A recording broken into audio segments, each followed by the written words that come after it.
You're listening to the Beyond Mommy Dearest podcast, where we talk about growing up with narcissistic moms, how it shapes your nervous system, your relationships, and your sense of self, and how to heal without shame.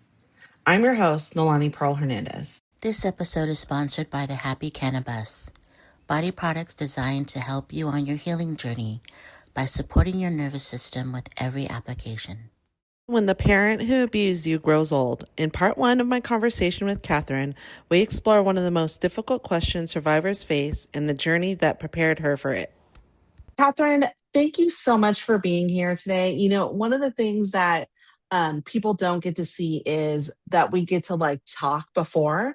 I usually would plan out like an hour and a half for the time that I have with somebody because we're usually just meeting each other for the first time. And we only have one thing in common, which is psychopath, narcissistic people in our lives. And for Katherine and I know, right?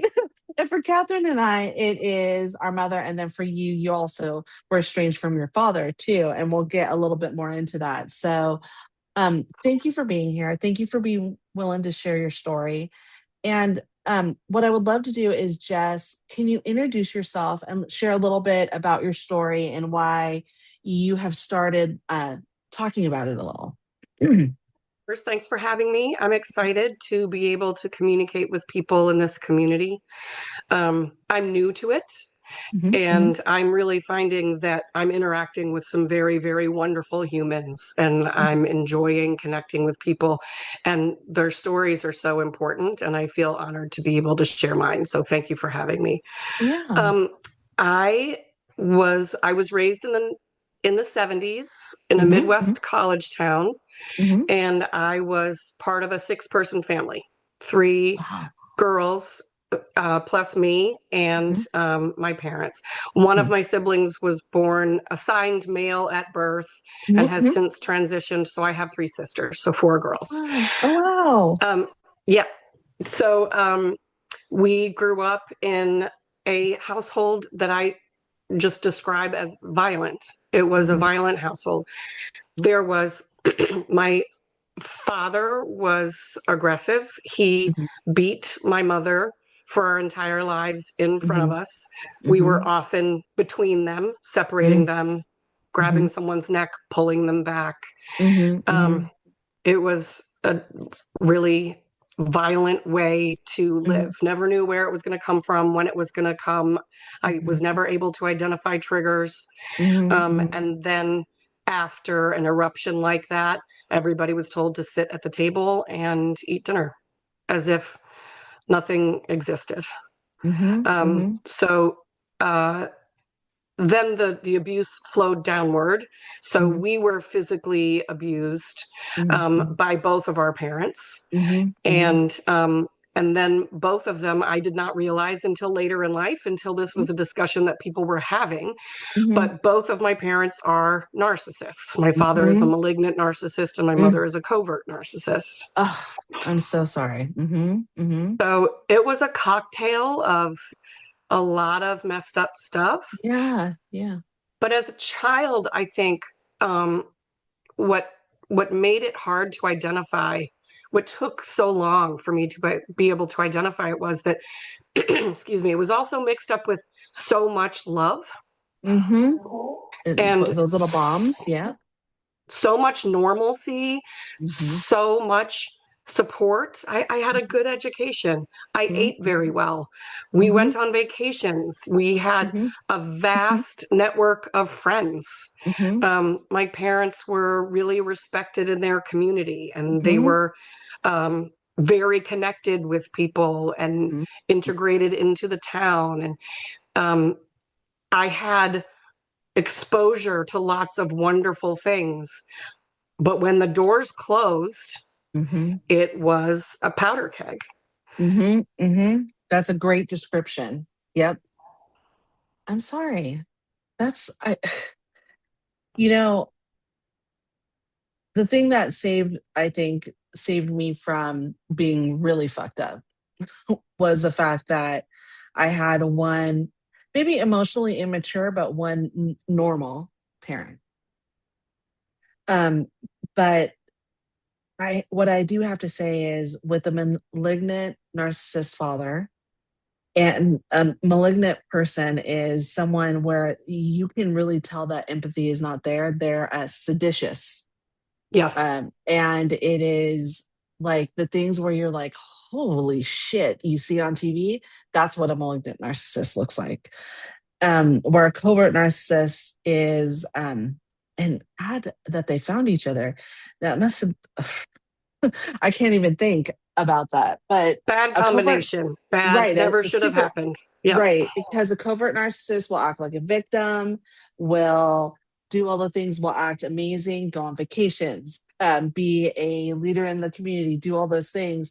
And as soon as the door closes, it's a totally different story. So I first just want to say, I'm incredibly sorry that you went through that and you didn't deserve any of that. And now you're this wonderful person who's outspoken about it, but you have three amazing kids that you describe yourself as a cycle breaker, an abuse survivor. So tell me, I already know what it looks like because you have three really great kids, but tell me, what does that cycle breaking mean to you personally? So I was still very much within a fog Hmm. of my parents' relationship with me, with each other, with the world. When Hmm. I got married, in my late 20s. Hmm. My husband and I had three kids, and I was very, very close with my parents all the way through my entire adult life. Oh, wow. Um, Okay. this was not a rupture that happened, you know, at an early stage of my life. I was very much enmeshed with my family of origin for my entire life until Hmm. about 50 years old. But what I realized, what I thought I was going to do in the beginning was raise my kids very much the way that my parents raised us. Hmm. Because I looked at the four of us and I thought, we're good. We're Hmm. okay. I'm Hmm. okay. Hmm. You're okay. Everybody's good. And I idealized the the positives that happened in my family because there were plenty. Hmm. Hmm. But as I've since learned, a child will grasp onto those things Hmm. because they don't want to see the bad stuff because you Hmm. can't not love your parent. They are there to supply love and Hmm. protection and safety for you. So even if they don't give it to you, you're going to imagine it's there because Hmm. you need to. It's a Right. survival instinct, right? Right. So I was very attached to my parents and thought they had done a lot right. Hmm. And then I started having my own kids. And my first child was a difficult Hmm. infant, Hmm. baby, Hmm. toddler, Hmm. Hmm. teenager, Hmm. all the way Hmm. through. Super overstimulated, very bright girl, Hmm. but could Hmm. not regulate herself. Hmm. And I didn't know it at the time, but I understand now that I found myself very, very overstimulated by her overstimulation. Hmm. And Hmm. this child screaming in my face was very Hmm. much like my dad screaming in my face or my mom Hmm. screaming in my face. Hmm. Hmm. And so I lost it a couple times. Hmm. Hmm. Hmm. And then I had another kid and I Hmm. lost it on her a couple times. Hmm. Hmm. And when I lost it on her once, I looked at her face Hmm. and I saw fear. Hmm. Hmm. And it was like the universe just kind of bonked me upside the head and Hmm. said, no, ma'am, you Hmm. cannot do this again. Hmm. And Hmm. uh, I decided Hmm. it was like a subconscious decision. Hmm. I realized I just can't. I can't Hmm. do this. Hmm. These little people who I made, who are more important to me than anything in the whole world, Hmm. I'm not going to fuck them up. I'm just not going to Hmm. do it. Hmm. Whatever force of will I can Hmm. assert, I'm going to assert to make sure that I raise kids who are okay. Hmm. So I threw myself into books because Hmm. I couldn't feel my way through it because I wasn't Hmm. in touch with my feelings, right? Because I had Hmm. disavowed them and been Hmm. gaslit out of them for my Yep, entire life. they were way Exactly. down there. Yeah. Yep. They were wedged between the couch cushions. Yeah. But I could rely on my intellect Yes. So I spent years just reading books and picking a piece from this and a piece from that. And I see this in my kids, or I really relate to that, or I think this is something I can do. I think this is sustainable in my family. And I created an approach. And luckily, my husband is the quintessential partner. So I would come home. This was before internet, right? So I would go sit in the parenting aisle on the floor at Barnes and Noble and pull shelves off. Yeah. And I would get home and I would say, okay, I have an idea. We're going to try this.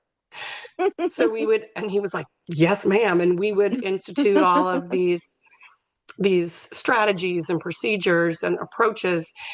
And I noticed two things that fed my journey and made it easier to go on. The first was I recognized that the guilt that I felt when I lost it with my kids was so much worse than the effort I had to put into controlling myself so that I didn't have to do the wrong thing and feel the guilt. So it's kind of like, I liken it to, you know, when you have a boyfriend in high school and he dumps you and you drive by his house and you call him and hang up and stuff like that. I just dated myself by going like this, but I know. yeah, I know. It's okay. It's okay. 1970s and 80s. That's how I answer the phone too. So it's okay. Yeah, And this, I can't. You're good. No. And this, totally, you're good. Can't do it. Sorry, guys. But then you pick up the phone and you have a conversation with him and he's a dick to you, right? And you you feel terrible about yourself. And you're like, why did I do that? That was so stupid. And then you do it again and then you feel even dumber. And then the third time you're like, you know what? Am I figuring this out or not? Because every time I call him, I feel like a jerk. So it was like that for me. I was like, every time I lose it with my kids, how bad I feel isn't worth the release that I feel by just refusing to control myself. Like, what am I?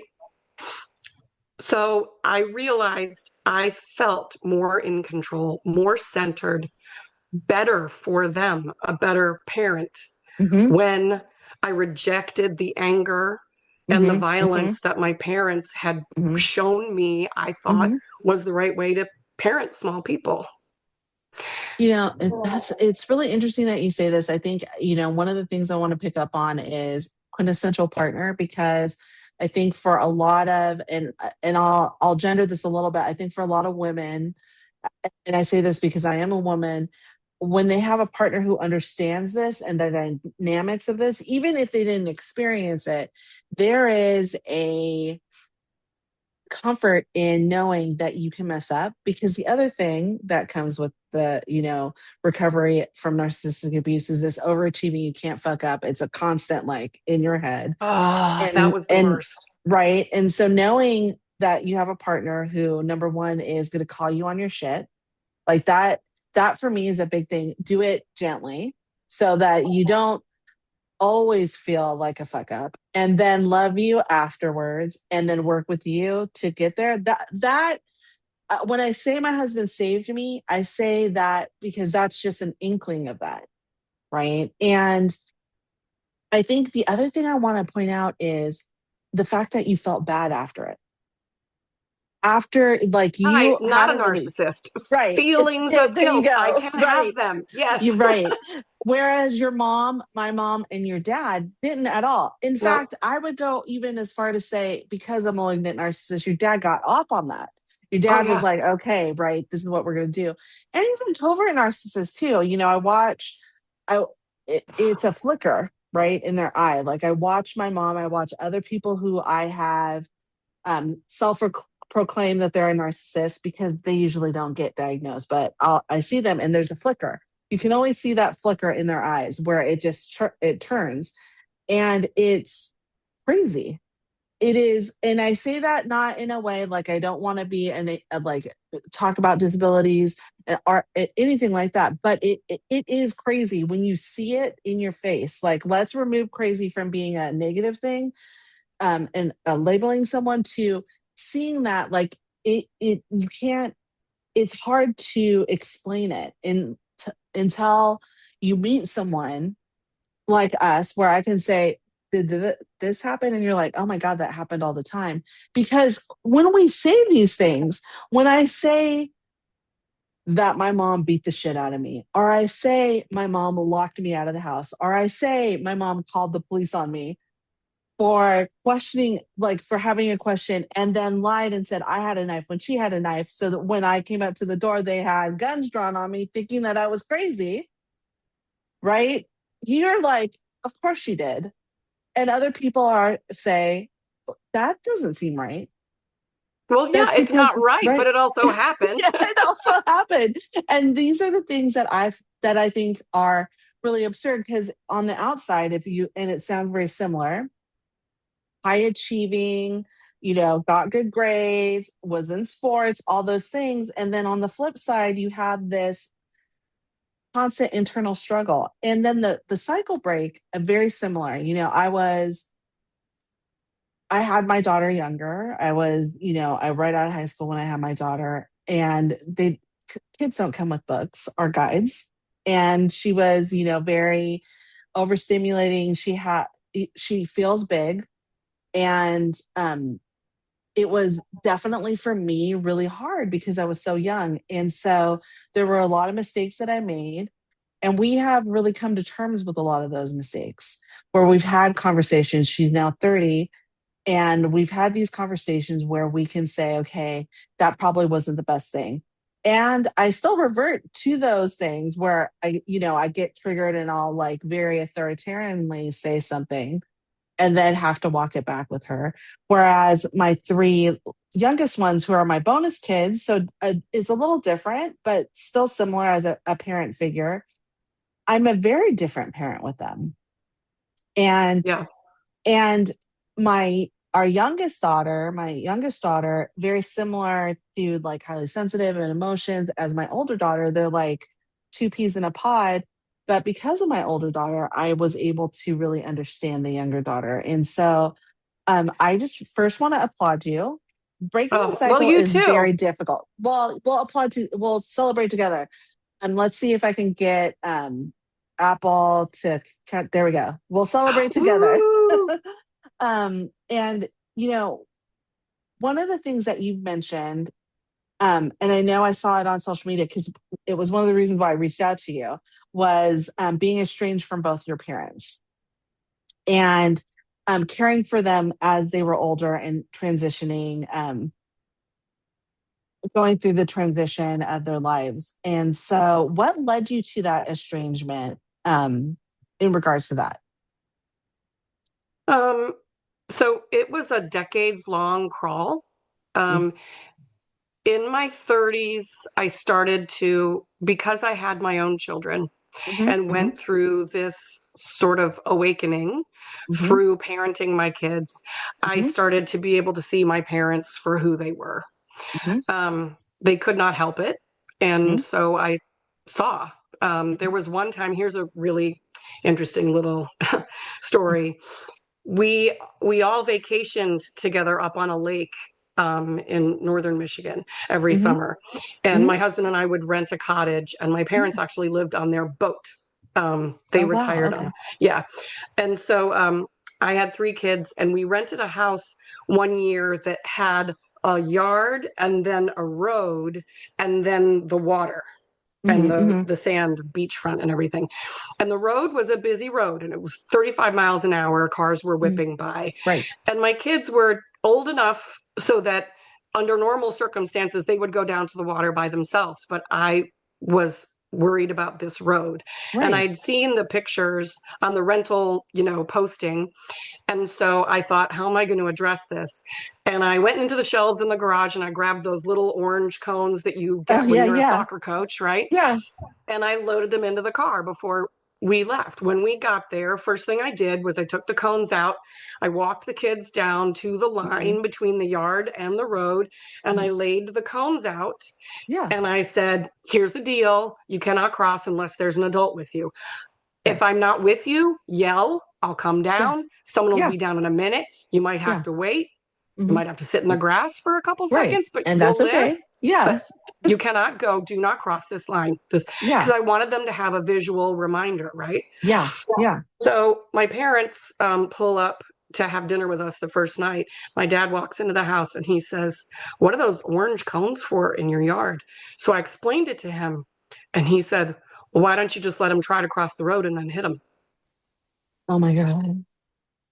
And I was like, because I'm setting them up to be able to meet my expectations. Because Yeah. I don't want to hit them. So it was lots and lots of stories like that. So, and then my husband and I went through like a crisis together in our couple life. And my parents treated it like gossip around town and went so far as to say, really just cracked out lies that were just not even remotely true, like so unbelievable that I wonder if when they were on the dinner party circuit, were people looking at them like, "Are you nuts?" Like, what were they even saying? But I sort of started to shield my heart against my parents in my late 30s, really. So I had a very functioning relationship with them, but I really did not do a lot of sharing about anything difficult in my life at that point. Fast forward to my late 40s, and my dad was diagnosed with cancer, and one of my siblings is an oncologist. And she had my parents move in with her near the hospital where she practices so that she would be the person administering his chemo. So you can do a lot of stuff with that, right? Her caretaking, the fact that my parents had always been such a mess that we as children felt like emotionally we were safe, they were not. And my dad was so incredibly verbally and emotionally abusive during this stay that there was one time I was visiting for the weekend that he was becoming so violent. This is with cancer, I don't even know. How does somebody like that scream? I don't know. But he was so violent and horrible with my sister that I had to remove her 4 children from the house and then get her husband to go in there and break it up. So she's trying to actively save his life. Right. And he cannot so even. Ungrateful. Unbelievable and just ungrateful. Yes. I would expect ungratitude, like a lack of gratitude, but it was just like blatant abuse. And she's sitting there crying and I'm thinking, what in the actual hell is. So then what happened was, in one weekend, we found out my mother was a very, very severe alcoholic. And I had to take her to rehab. So I have my dad who's post-op with cancer, my mom who is an active alcoholic, and I am managing all of this. I find all of these prescription medications in their medicine cabinet. They're both taking just a plethora of things they should not be taking. I went to a pharmacy in my hometown and they let me behind the desk so that I could see all of my parents' prescriptions and tick off all of the things that I didn't want them to have anymore and have the necessary pills bubble wrapped and everything. In the middle of this, my dad decides to lose it on me. He's screaming at me, "You never loved me. You've always been terrible. Everyone hates you. The people in town feel so sorry for me that you're my daughter."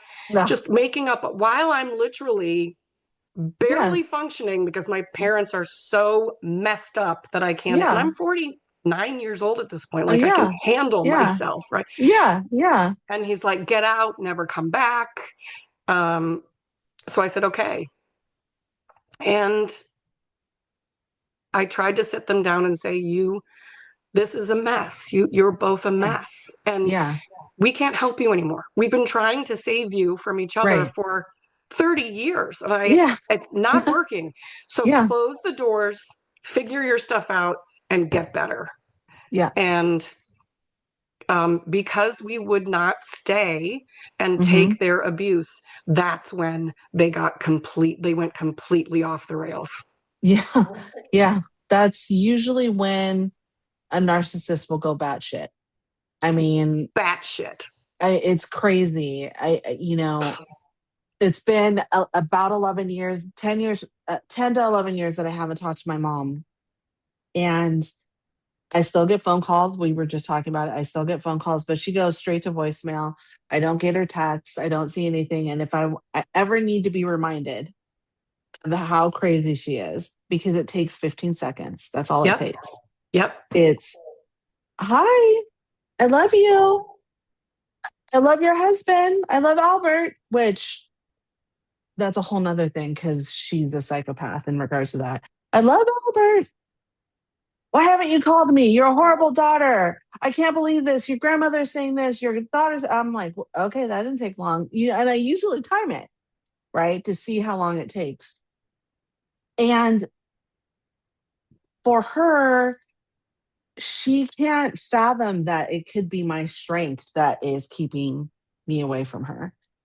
And I mean, it is my strength. And she met my husband. My grandfather met my husband first, and he was like, don't mess this up. Because my grandfather was Aw. like super savior, super sweet. I loved my grandfather. And he passed away when my husband and I, like within the first year of us starting to date. And he was my dad's dad. But because my mom immigrated from the Philippines, my dad's family was really her family, like her chosen family, but really kind of took her in. And so my mom came out for my dad's funeral, and my husband's so respectable, super, like, very tall, very handsome, 6'3". I'm 5'1". My mom's like 4'10". And he comes up to my mom to say hello and to introduce himself, and he's like, hi, I'm Albert. And my mom, all 4'10" of her, takes her hand and puts it right in his face and says, I don't want to talk to you. I only want to talk to my daughter. And I was like, oh my God, Why? oh my God, oh my God. Because she wanted to torture me. She went through that funeral. I'm the oldest grandchild of my grandfather. And she went through that funeral and literally talked shit about me to everyone. And people were like looking at her like, what is wrong with you? I had one of my cousins, my older cousin's wives, who I worked with, and she's like, why are you saying this? She's doing all this great stuff for us at where we worked. Why are you saying that? And more recently, in the last like year and a half, I've connected with a second cousin who's a therapist, who said, oh my God, yeah, she's crazy. And I'm not going to diagnose her because she's not my patient, but your feelings are valid, is what she said. I said, I fucking knew it. I didn't need you to say anything, How old but were I you at knew the it. time how old were you at the So when my mom did that at the funeral, so I'm 49 now, so I would have been just 39, maybe 38. And so I was an adult. I had a daughter who at that time was 20. So I had already raised my child. I had already done all the things. I'd been married once to a crazy narcissist that was a total setup, and divorced. So I'd already been through life. I was single, doing all the things, and met my husband. We talk about proximity being a real important thing. Like, we worked on the same block. We like rolled with the same, like, our community work was in the same area. So I always tease him. He invited me to go out for coffee, and then like we met up at his house, and then I never left. So I always tease him about that. But I That's mean, cute. it's when you feel that, especially as someone who has been through this like kind of narcissistic thing, abuse, it is like a warm blanket, or like my little heating pads that I use all the time. It just comes over you. And I don't know if Very that would lucky. be the way you would describe your husband, but it's like this warm blanket of safety. And so one of the things that I often deal with is this misconception. I don't deal with it in the healing space. So let me make that clear. No one in the healing space that is a real healer. So I'm not talking about Oprah's bullshit or Mel Robbins bullshit where they say, or, whoever else in the fake healing sphere wants to say, you're just being spoiled. You should probably, stay in touch with your parents. But what do you think are the misconceptions that people have? Like, let's try to shake this up a little bit about adult children who are estranged from their parents. Like, what do you believe misconceptions can be?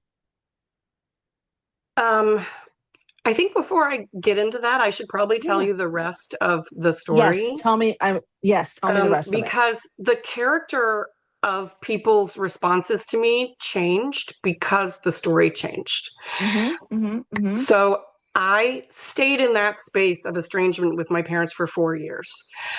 Over 4 years, I think I spoke to them twice. Mhm. They would ask me, I communicated with them in writing a number of times. I tried to have constructive conversations with them, but they would get all narcissistic on me and it just wasn't possible.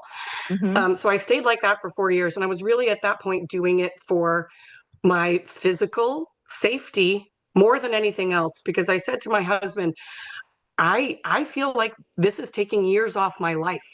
What Mhm. my body goes through when I am subjected to them is like running a marathon every single time. I can Yes. feel it, the revving and the surging Mhm. and the amount of recovery time it takes and just what it does to my head. Taking a quick break from our podcast to let you know about today's sponsors. Feeling overwhelmed by anxiety? Does it have you overthinking, second guessing yourself, or constantly on edge? Meet eye care, a 14-day experience designed to help you understand your anxiety patterns and practice simple, evidence based tools that fit into real life. Each day includes a quick exercise, practical insights, and AI guided reflection.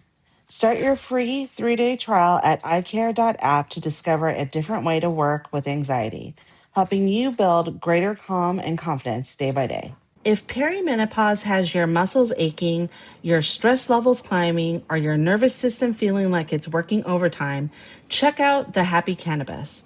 Their THC-free, plant-powered CBD body oils, sugar scrubs, and goat milk soaps are designed to support everyday wellness and help you unwind naturally. Use code BMD20 to save 20% on your order and give your body a little extra love. And now back to our episode. So I spent 4 years marinating in guilt, feeling Mm-hmm. really terrible, and Mm-hmm. got a lot from my very closest friends and from my kids and my husband. I got support. There were Mm-hmm. people, you meet friends for cocktails or something, and they're like, "I did get but she's your mom, so you're gonna like you'll figure it out, right?" As if they were sort of urging me toward it. And I was like, "No, Yeah. I Yeah. don't have anything to figure out. They Yeah. have things to Yeah. figure out. Yeah. Yeah. I'm here if they figure it out." I'm Yeah. not very Yeah. hopeful, but no. Yeah. So in March of 2024, I'm in this space. Oh, just as a footnote, my three sisters also separated from my parents at the same time, Oh, and there was okay. no So it was the discussion force. between any of us. So Interesting. it Interesting. was Okay. Okay. individual but cohesive in a weird sort of way. No one said, "Hey, I'm never going to talk to them again." Okay, yeah, me too. It was just It was all of us just all of you. knew at the moment, like, Wow. this is not sustainable. My mother got That's kicked out soul of sisters. rehab. Like, Wow. it was just Mm-hmm. a mess. We were like, forget it. So Mm-hmm. 4 years like that. March of 2024, I get a phone call from my older sister at 3:30 in the afternoon. It was a Sunday, and she's crying. And my dad had just been arrested and jailed for strangling my mother and trying to kill her. Oh, Um, wow. 82. He was 82 at the time, and Who she has was the 80. energy at 82 to do that? Wow. I swear Okay. that's one of the first things my sister and I said to each other was, these people are never going to stop. Like, Yeah. it's Yeah. never going to be over. As long as they're on Yeah. the planet, this is what it's going to be. Yeah. So Oh. this is the caretaking part. That was 3:30 in the afternoon. By 9:30 that night, their church pastor had engaged for us an elder care attorney and a geriatric care specialist. We were on a conference call with them at 9:30 that night. having Wow. a glass of wine with my hands shaking like this. Yeah. And we were in court the next day, and we were charged with becoming their legal Hmm. custodians and Hmm. guardians. Wow. So we had to take over both of their entire lives. My mother was Wow. still in the house. My dad was in jail. Hmm. And we lived, it took 6 months Hmm. for my sister and me to unravel their Hmm. finances. They had blown Hmm. through everything they had. Hmm. Um, we had to find housing. We had to make decisions about healthcare. They didn't have Hmm. doctors. I Hmm. had to Hmm. establish doctors for them. Hmm. Um, we worked, the two of us, from 7:30 in the morning until 5 at night, 5 days a week, just unraveling their lives. They had Hmm. made such a mess of them. Hmm. And it was assumed that we would be the dutiful daughters and take care of it. So we did. Hmm. Hmm. Um, and I don't think I struggle to find words to describe what was happening in my body at the time. Hmm. The moment that I took the phone call that said that my dad had tried to kill my mom and he was in jail, I I literally hit the floor. It sounds embarrassingly dramatic, but It's I not. was not in control of myself in the least little bit. I hit the floor, and I stayed like that for a Hmm. while. I couldn't eat. Hmm. I could Hmm. not sleep. I couldn't Hmm. stand. Hmm. Um, and it was like everything that I had pushed down in my body, all of that trauma, it just. And I don't think that people understand what the nervous system, Oh, the overload that happens. We were, it's funny, we were getting ready yesterday. Our youngest daughter is graduating from high school, and she congratulations. was, yeah, I know, I'm so excited. She was singing, she was picked as a soloist to sing with the jazz orchestra.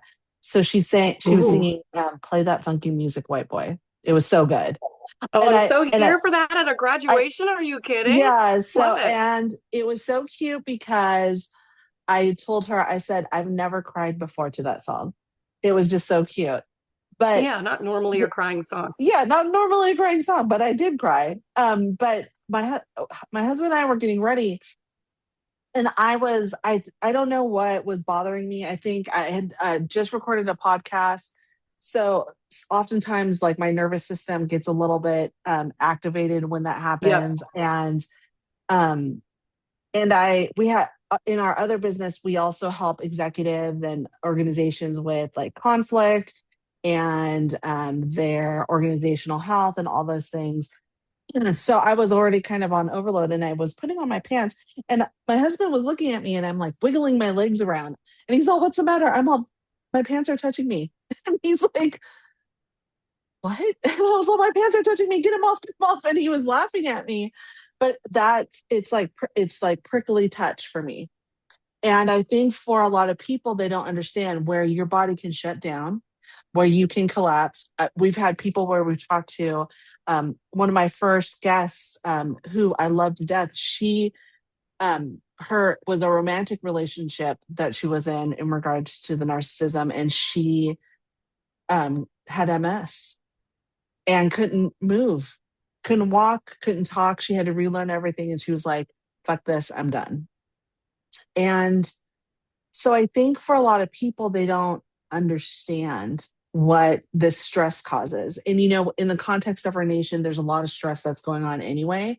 So you take that and multiply it by like 1,000, probably even more. And people can understand when it comes to a romantic relationship or a familiar relationship, what it's like, because you don't get rest.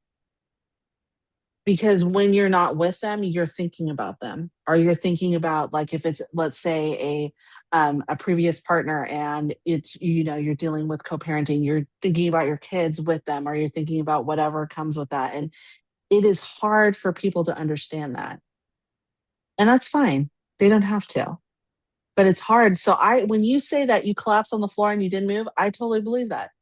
I totally believe that. And my assumption is your husband was probably bringing you water and food and trying to get you to move because that's the kind of person that I would assume because of the way you described him. That's literally the same. Like my husband wraps me up in a blanket, brings me food. I have a little like Instagram that's like what it looks like to be cared for as a person who's been through this and your partner, like what a Yeah. great partner looks like. So Yeah. um I appreciate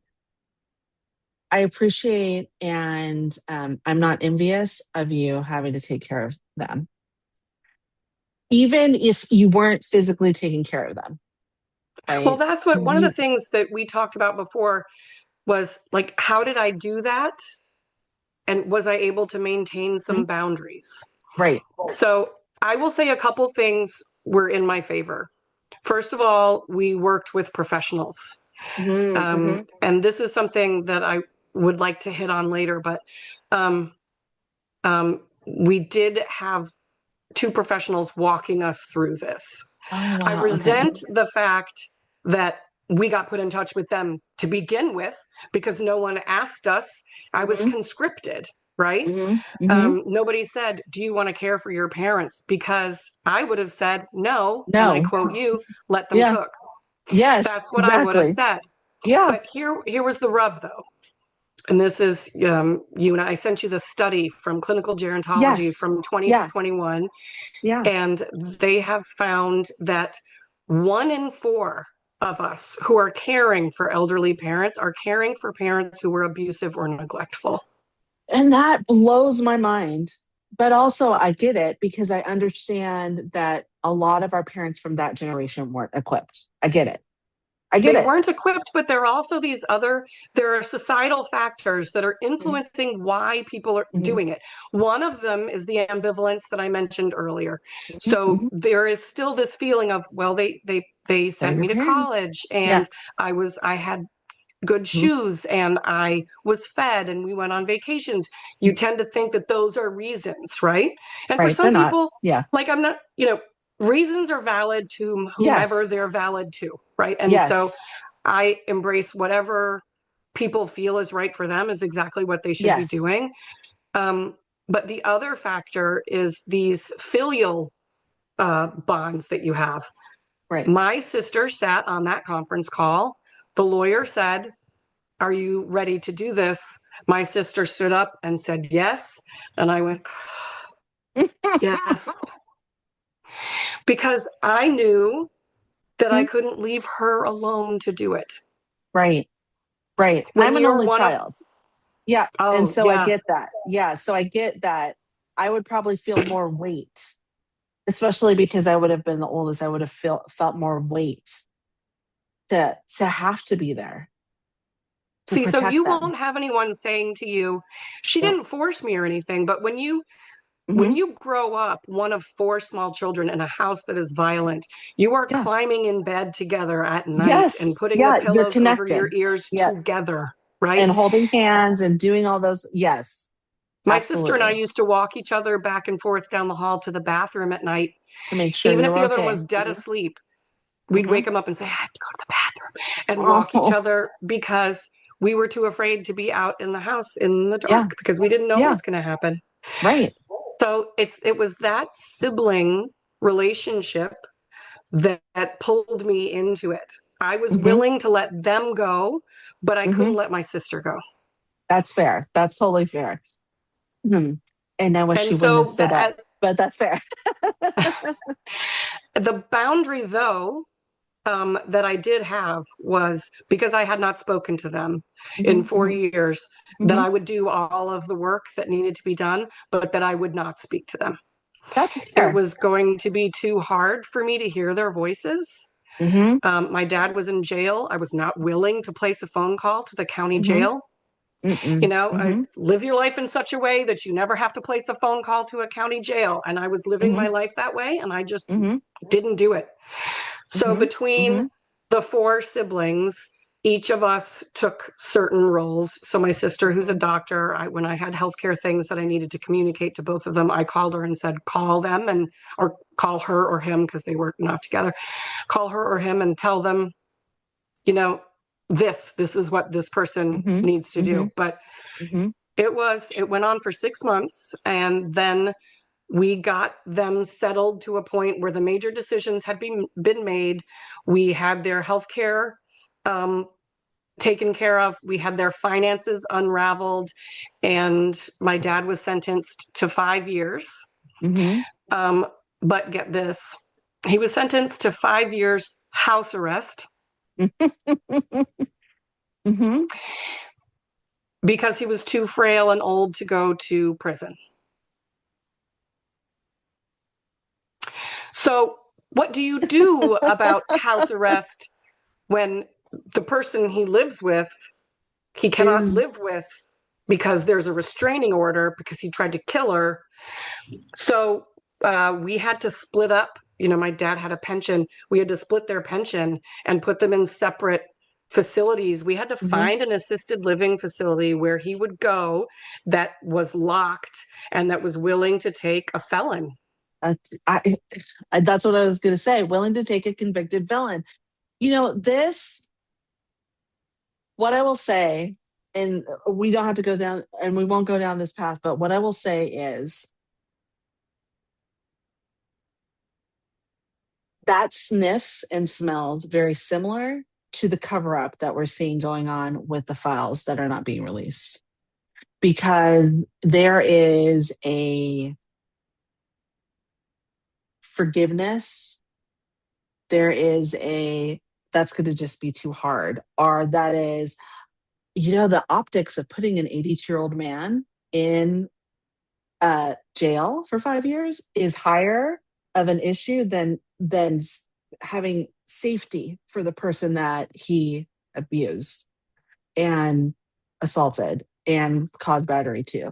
But that's a whole nother. But let me. I have to travel back just a little bit because during one of the things that was challenging was we also had to manage the legal landscape between the two of them too. So there was a criminal trial going on, and then there were the civil proceedings that my sister and I were involved in because we had to go to court and then go to court again, and we had to report back and forth to the court as their custodians and guardians, etc.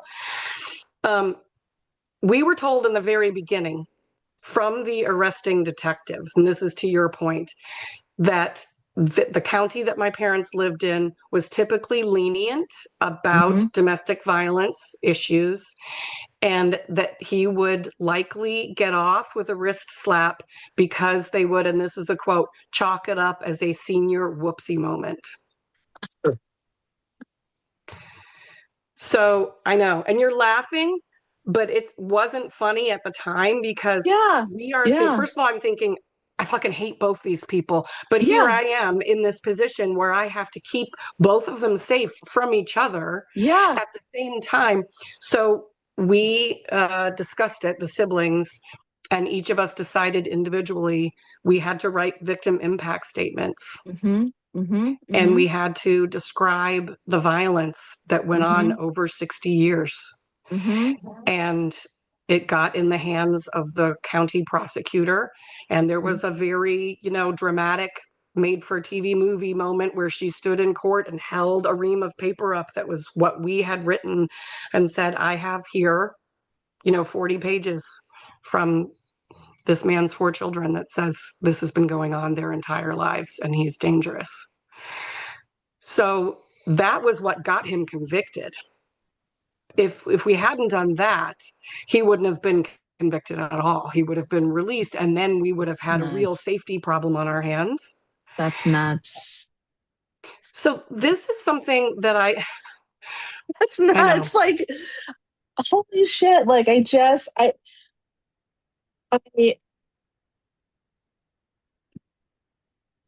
abuser is an abuser is an abuser. So if they're, and so let me say this, and this doesn't have to do directly with your case, but if someone is sexually assaulting, sexually harassing, sexually doing any of those things, and they're 80 years old, they probably did it when they're 70, they probably did it when they were 60, they probably did it when they were, 50, 40. Okay. Your dad was an abuser, physically abusive, verbally abusive from the time that you were a little child, probably even before that too with your mom. No, we Two, actually know that. We know that for sure.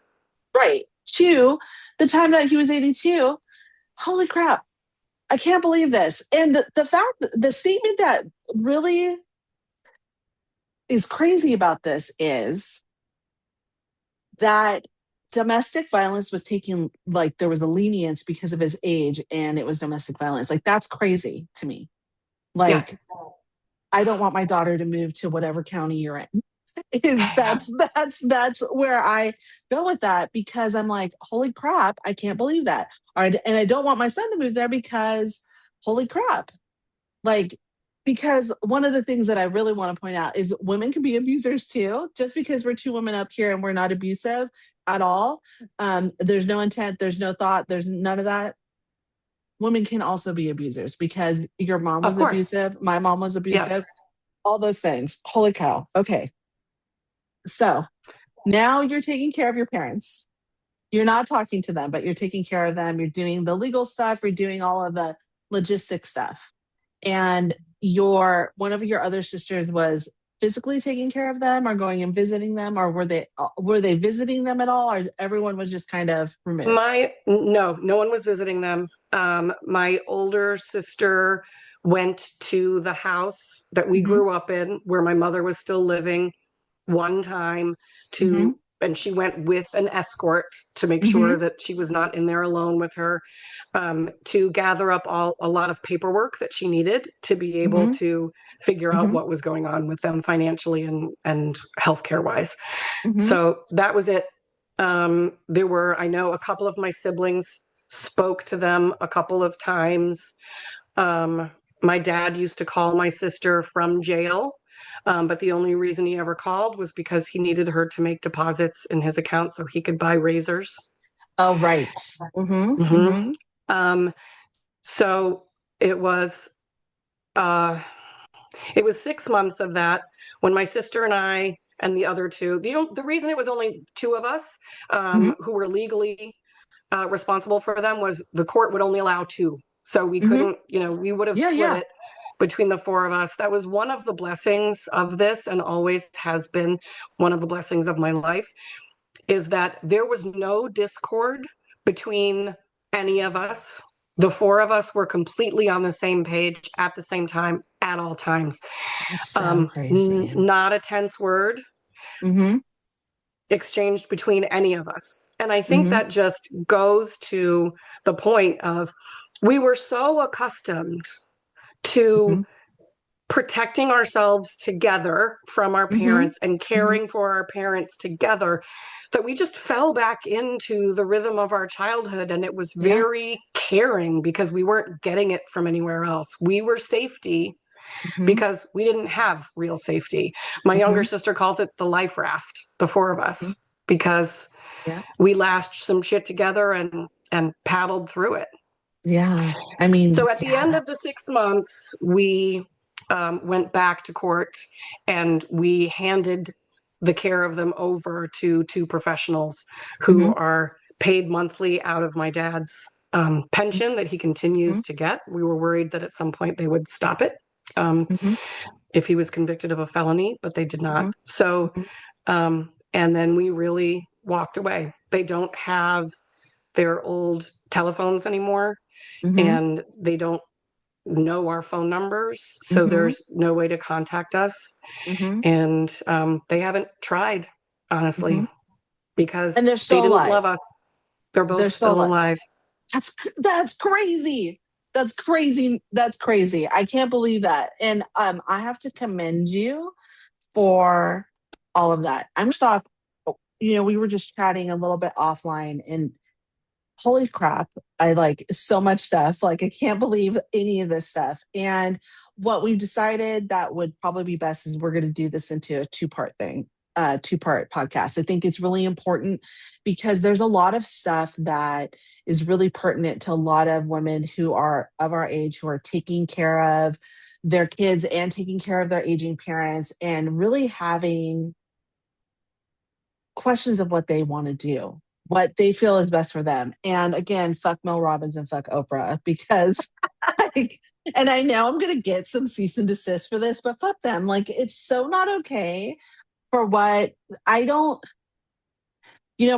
my son loves Spider-Man, and with great power comes great responsibility. And the two of those women have a lot of power, and they throw their responsibility to the wind. And that is not something that you can do, especially if you are telling a ton of people to go back to their abusers. Like that's not okay.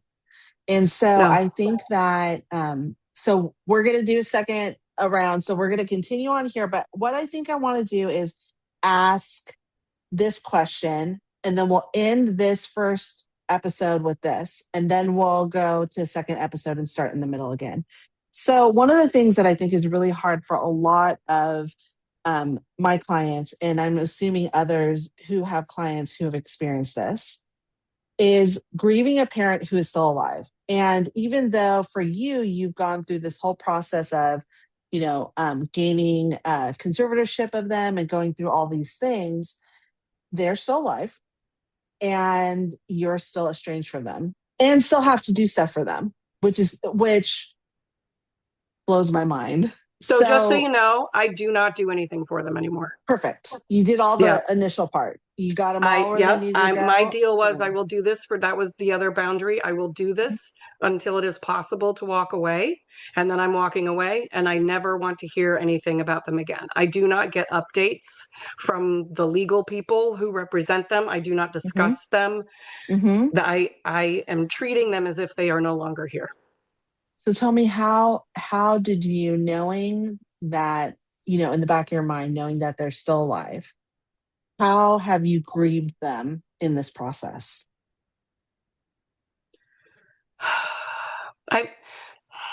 So obviously there's no body, and there will be no service, and there will be no burial, and none of us will be there at their side. So it will be a solitary process for them.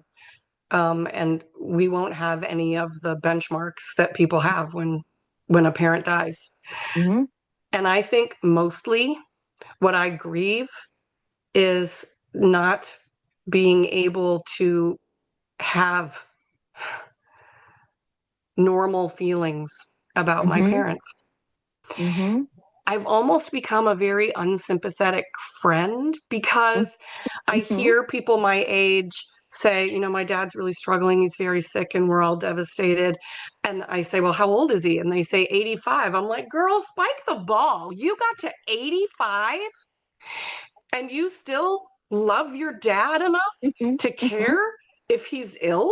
That's amazing. Good for you. And people are like, are you some kind of heartless bitch or what? And I'm like, no, you don't understand. I would pay so much money for that feeling. Yeah. Yes. And I think that's the thing that people don't quite get. Like, because when I say let her cook, I'm not joking. Like, if that means, because I've really thought about it, if that means that she's homeless, then she's fucking homeless. I don't care. Not that I don't care, like in the human sense, but I don't care because if she comes anywhere near me, I will lose the sense of who I am. She will abuse me on so many levels, and then abuse my kids on top of it. Like my bonus kids, like they've never met my mom. And not until recently, I think they thought that she was already dead, because I don't really talk about her. Yeah. And so we were talking about something, and we were talking just about parenting, and we had all the kids over, and I said, y'all know that I don't talk to my mom, right? And they're like, oh, she's alive. And I said, yeah. And they said, well, why don't you talk to her? And I said, because she's a narcissist. And, told them a couple stories, and they were like, oh my God. Right. Whereas with my daughter, she knows her because I was so young when I had her that there was no way to get around needing my mom's help. And I think for me that is a real mind fuck, I think, for them, because they're like, but you know what? Congratulations to you though, because I think it's a victory also that you tell these stories to your kids and they're shocked because they've never experienced that. Oh, they haven't. And that's the So that's thing. good. Yeah, 100%, which is, something very similar for you too, where your kids probably are like, what? Like, they were like that? Holy cow, right? Yeah. And from what it sounds like too, it sounds like they were not really good grandparents as well, and On paper, yeah, but my kids got a taste of who they were slowly, and I shared information with them slowly as mm-hmm, it was age appropriate. mm-hmm, So they did not know about the violence in my household and how I grew up until they were late teens, early 20s, and it was mm-hmm. appropriate for me to give them that information and they could process it well. Yeah. But they understood that there were limitations to these people. And that's something that's really important that you have to have. Because if you don't, then because they're narcissists, they will fuck with your kids. Oh, Like yeah. they will fuck with your kids. And to me, that's like a really messed up thing. Like when my mom started messing with my daughter, that was really messed up. Because she, started the medical abuse that was really similar to the medical abuse that occurred with me. Which we'll get into more the next podcast. I think that there is always good that comes out of this stuff, even though it seems like it doesn't. And there's been some work that you've been doing. You talked about the study that you were part of, which we'll share in the show notes so people can see it. But tell me a little bit about what you're currently working on, because I think that will be really poignant for a lot of the people listening. Okay, I just want to clarify. This is I had nothing to do with the study. It's a Yep. paper that was published in Clinical Gerontology in 2021. It's Mm-hmm. from researchers out of the Graduate School of Social Work at the University of Wisconsin. And I came across it because I was just curious about whether or not this existed in any Mm-hmm. sort of a trackable way in our country. Mm-hmm. I started following people on social media and becoming more aware of the conversation. Like I told you, I'm new at this. Mm-hmm. So I was just trying to get the lay of the land. And what I saw was that there are conversations about parental estrangement, narcissistic abuse, recovering from trauma, and things like that. Lots of it, and some of it very good. Mm-hmm. But there was nobody talking about what happens after you say, let her cook, Mm-hmm. and the neighbor from your childhood neighborhood Mm-hmm. calls you because they have your phone number from a long time ago Mm-hmm. and Mm-hmm. says, your mother's been wandering the neighborhood. She doesn't know where she is. Mm-hmm. What do you do? Mm-hmm. Do you say, let her cook, click? Mm-hmm. Mm-hmm. Or are you going to feel that ambivalence, Mm-hmm. that pull of Mm-hmm. loyalty to other people in your family? Are Mm-hmm. you going to feel like there is an honorable thing to do? However you determine that is, whatever your definition of Mm-hmm. honorable is, it can be Mm-hmm. anything. What does that look like? Is anybody talking about this? Because I got that phone call at 3:30 in the afternoon. Oh And my I gosh. thought that I was done. I was estranged. I had already said, let them cook. I was Mm-hmm. letting my Mm-hmm. mother drink herself to death. I knew that they Mm-hmm. were not getting the health care that they needed. I I decided to let them cook. And Mm-hmm. then all of a sudden, 4 years later, I was in a situation where I was not in control of that decision anymore. Mm-hmm. And the legal system took over, and there I was. Mm-hmm. So I was curious about this. And I called social media. Nobody has talked about it. Mm-hmm. And I started looking through the literature, and I found this one paper that's just a retrospective review of studies that have been done, and not an original piece of research. And I was fascinated by that. So I connected with the two researchers at the University of Wisconsin and Mm-hmm. have met with them and am going to begin working with them on some education and some outreach. One of the things that was very important to me was that the people I interacted with in the healthcare system were social workers who work in the gerontologist's office. And they were the best people I've ever. It was like a little bonus therapy session every time I spoke to them. They were so caring. They were, all of their approaches were so trauma informed. I could tell that they had been trained to deal with circumstances like this. So then I started thinking, well, if they had been trained, this must exist, right? This like, people know this exists. Right. But there's no talking about it. And I want to make sure that we do definitely post the study, because,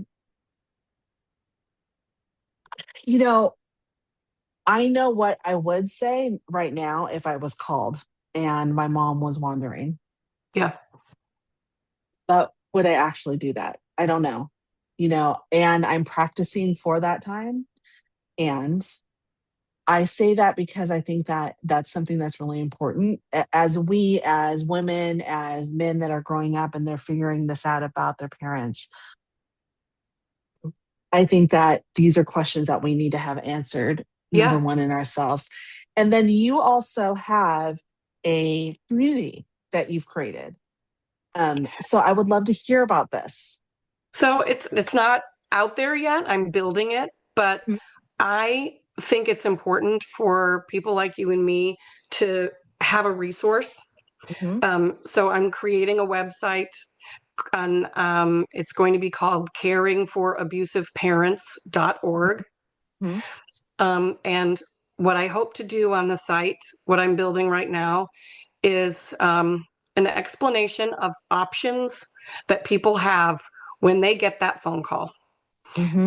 What are the levels of engagement that you can choose that are right for you? There could be let her cook all the way down to I will do everything myself. But what I think is missing in the conversation is that there doesn't seem to be anything in between there, right? So you're, nope, I'm not going to do it. Or, oh my God, I have to take all of this on myself now.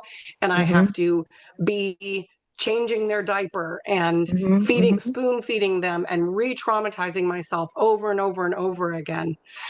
There's some discussion in that study about people who were sexually abused by a parent having to care for a parent later in life, where there's involvement in like bathing and toileting that person so that they are dealing with the intimate contact with this person's body who was their assaulter.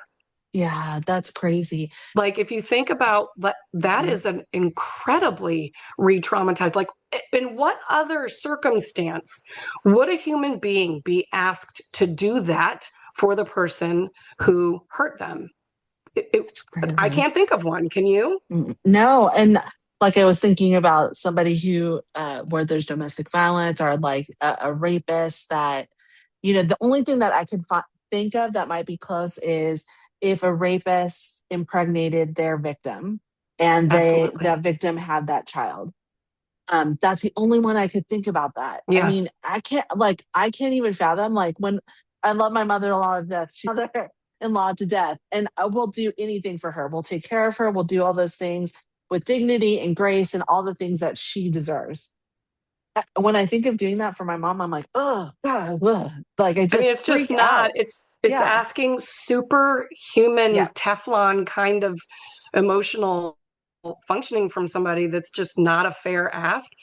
So what I really want to do, I'm hoping that this is possible. I want to create a place where a person can go who has just gotten this phone call and they frantically Google, I have to care for my abusive parent, now what?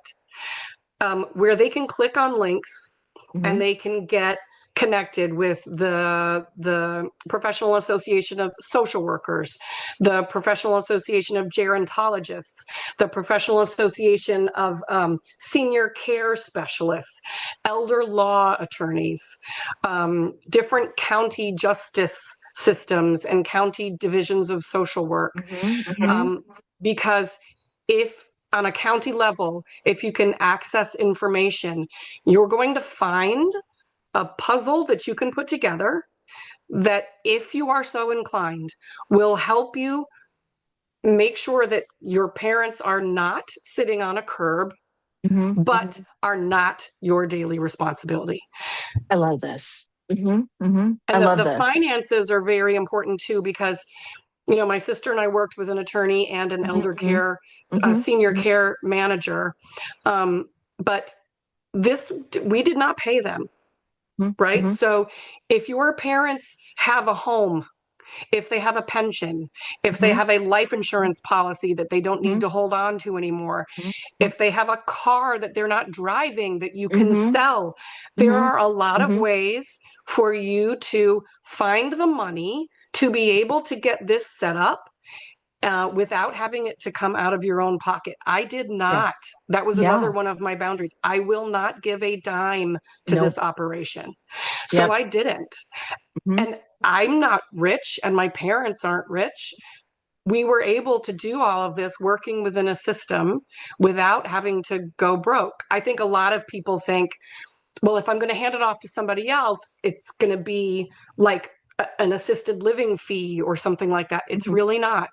And there's Medicare. You think about it. There's like all those things. And if you think about it, like if these attorneys and caretakers have multiple clients, right? They're stacking up on top of each other. That's how they're making their money. And like, because I always think of, I don't like to take people's time and effort without compensating them, but they're getting compensated. Like there are ways that they will get compensated. Yeah, or they wouldn't be doing it. Yeah. No, and by the way, the senior care manager that we worked with, she does pro bono work too. So, oh wow, yeah, if she really finds a family in need and a person who really needs help, she does it for free. Yeah. My message is, you have options. There is something between let her cook and this is all on me. Yeah. There is something between I'm not going to pay a dime and I'm going to have to cash in my 401k. You don't have to. There is a way to do whatever you think is the right thing to do without having to re-traumatize yourself to be sure that your parent is cared for. I think that's a real important thing. And our next episode, I really want to dig into this a little bit more because I didn't even know that. Like really. And that's what this whole podcast is about, is knowing that, because oftentimes when you've broken the cycle, you are a very kind person. And that's what I see with a lot of these people who are going through the abuse. They're very kind. They're not nice. Nice is people pleasing, breaking boundaries. Kind is, this is my boundary. And they have empathy, something their parents didn't have. There is this guilt factor. And let me remove, it's not shame. Shame is what they cause in you to feel this way. The guilt factor, because you're a good human being, not because you feel shameful, because you're a good human being. And if you don't have the guilt, that's fine. Like, I totally get it. Like, I'm not judging you. You cannot have guilt. Some people have the guilt. And because they have that, this is a way for them to get through while protecting their heart and their soul and their lives and their families. You said something really poignant early on, is you stopped sharing information with them, right? Anything that was bad. I stopped sharing anything that was bad or good. I mean, my husband and I have built a cocoon around our life, meaning just for anyone, because, there's chisme, that's gossip in Spanish. There's chisme that people talk and they create this whole thought process in it. So I respect that. So for everyone who's listening, we're going to continue on, and hopefully you can listen to it back to back, right? But if you don't, know that a week from now, we're going to have another session where you can listen to us But we're going to end with my new thing that I've been doing, which is trauma and chisme, speed round of questions for a Oh person. God, So is this gonna like freak? Okay, I'll try it's not not to going get to too freak you out. stressed out. No, don't get stressed out. It's Okay, fun stuff. Like okay. I'm because I know I'm the same way. Right. One of the things that people don't know is I usually give my people that I'm interviewing questions because we don't like surprises. Kids of narcissistic parents do not like surprises. No. And we just developed this, but it's fun stuff. So here's Okay. the first question just to give a taste of it. So Okay. what kind of music instantly hypes you up? 90s alternative. I love it. I love it. I love it. I love it. What is something small that instantly makes your day better? Hugging my husband. Oh, me too. My favorite. What's your comfort show or food or thing? Any home reno show. I love Maine Cabin Masters because we rehabbed a Oh, cabin one year ourselves. I interesting. love it. Hometown is super cute. Comfort food, pasta. And what was the other Mm-hmm. thing? Oh, comfort thing. Is there a thing that you like? My comfort thing is my heating I pads. have a blanket. I've had it for so long. My kids call it my napping blanket. Yeah. Yeah, And I walk yeah. around the house with it. I love it. What's something about healing that people don't talk enough about? It's extremely messy, And really then, difficult, and very yeah, long term. yes. And then I always end with this question. What's one thing you would hope that listeners take away from this conversation about themselves? That you can um, care for yourself and do whatever you define as the right thing. I love it. Thank you so much, Katherine. I've so enjoyed getting to know you, and I can't Me wait for our too. second session. The conversation doesn't end here. In part 2, Katherine shares what happened after she and her siblings became responsible for caring for her abusive parents, the boundaries they use to protect their peace, and the options survivors have when let 'em cook and sacrificing yourselves aren't the only choices. If you ever wondered what happens when an abusive parent grows old, subscribe now so you don't miss the rest of this important conversation.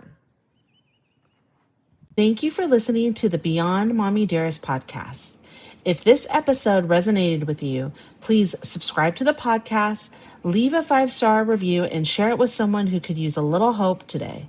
To learn more about coaching, upcoming events, and our growing community, visit the links in the show notes. Until next time, keep choosing yourself, keep healing, and remember, you are worthy of love, peace, and a life beyond survival.